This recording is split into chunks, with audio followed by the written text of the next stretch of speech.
The Lost Year of Work Cards. Hi, I'm Jim Hacking, immigration lawyer practicing law throughout the United States out of our offices in St. Louis, Missouri, San Diego, California, and Washington, D.C.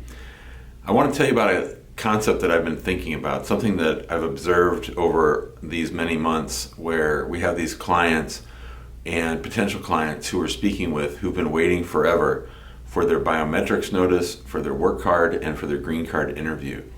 And I want to talk about this weird thing that happens at USCIS, and I can't exactly define it. I haven't really seen it in an alert from the American Immigration Lawyers Association or in news stories, but it's undeniable that there is a time period in most of 2020, and I don't know when it started and I don't know when it ended, but I want you to think about those cases that were filed in that time period, whenever it started and whenever it ended, sometime around 2020.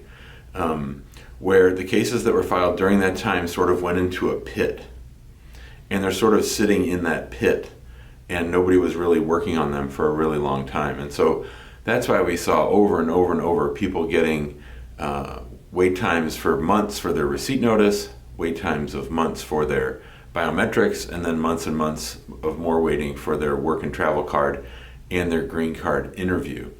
And I've seen this once before at immigration, and that is when the Trump administration took over and Jeff Sessions was the Attorney General, they made a decision to start processing asylum cases that came in right away.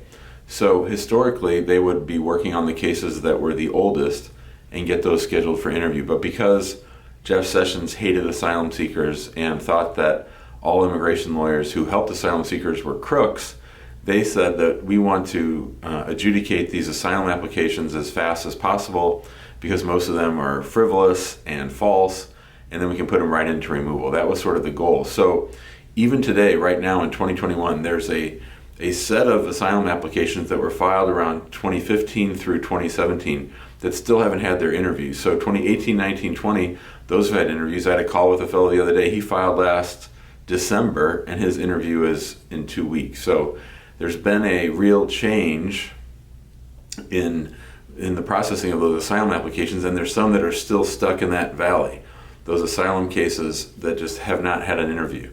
I have a fellow who's been waiting 6 years for his interview. He's filed for asylum from Pakistan, and we haven't had an interview. And frankly, right now, I'm glad about that because the asylum framework is still going through under the Trump approach, which is to try to deny as many things as possible. But I think that same valley of dead cases has happened. And the reason that I say that is we're starting to see more movement on work and travel cards and green card interviews. And of course, everything starts with the issuance of the receipt notice. So, receipt notices used to come a week or two later. Well, now they're coming a week or two later again. So that's exciting.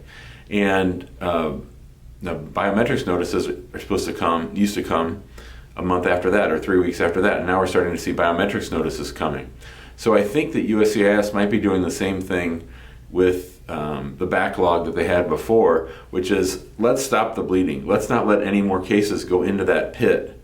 And so we're seeing people who applied recently get their work cards faster than people who applied, say, in the summer of 2020. I know that's backwards.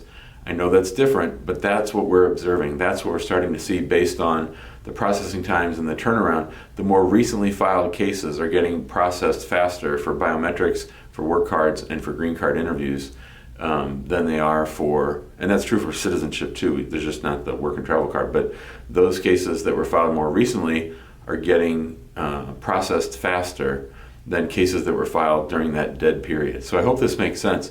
If you have questions about it, make sure to come on our show on Tuesday. I'll probably talk about it a little bit more this week during our live shows on Tuesdays and Thursdays, which you can catch in our YouTube channel, which you should subscribe to, and in our Facebook group, which is called Immigrant Home.